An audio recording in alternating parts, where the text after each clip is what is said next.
melakukan semacam memberi asistensi, kemudian juga ada laboratorium halal, ada juga edukasi sosialisasi terhadap masyarakat, terhadap para pengusaha, khususnya pengusaha UKM. Terus untuk di Indonesia sendiri apakah sudah mumpuni Pak alat-alat yang disediakan untuk menguji? Sekarang sudah mulai ada. Sudah ada. Jadi kalau alat itu kan hanya untuk menguji saja.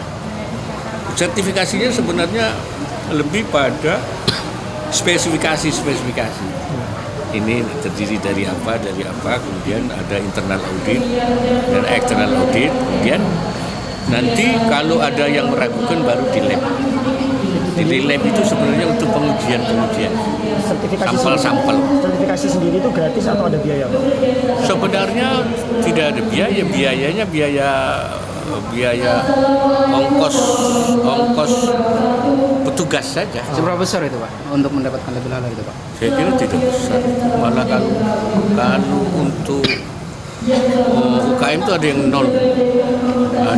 Jadi mungkin diambil yang besar untuk memberi biaya, tapi tidak cukup karena itu ada bantuan dari Departemen Koperasi, dari UKM. Kalau untuk sekarang yang menjadi pusat kajian halal itu yang khususnya di tingkat universitas di mana Pak?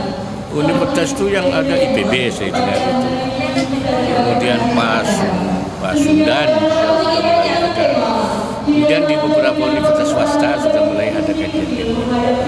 Di kalangan lingkungan NU juga sudah mulai ada, seperti di Jogja, Krapia itu. Terima kasih Pak. Ya. Hukum Islam, tapi ada halal dari sisi hukum positif juga.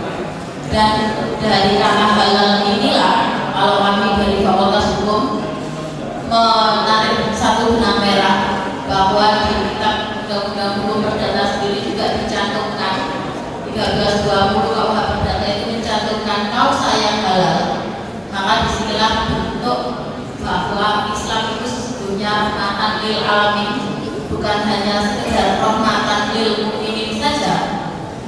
Satu contoh adalah apa yang nanti akan disampaikan oleh Bapak Pembicara, bahwa halal ini tidak hanya dimiliki oleh kami yang dari Muslim, tapi dari semua berbagai kalangan agama dan kepercayaan. Saya rasa nantinya akan sepakat bahwa halal itu dimiliki oleh kita semua, mulai dari misalkan untuk produk kosmetik.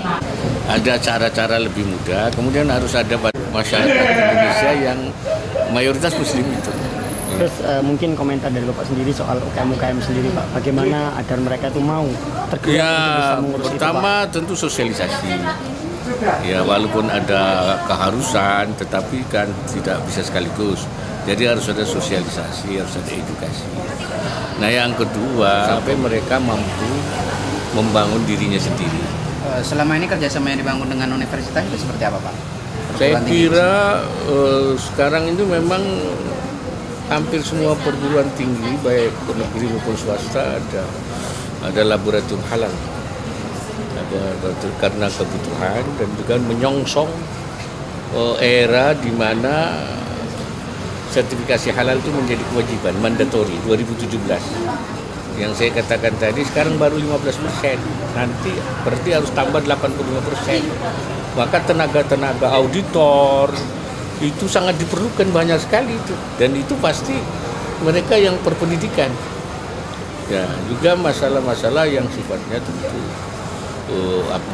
aturan, penguasaan aturan, kemudian sosialisasi, edukasi, nah akan sangat membutuhkan tenaga dari universitas. Kalau dengan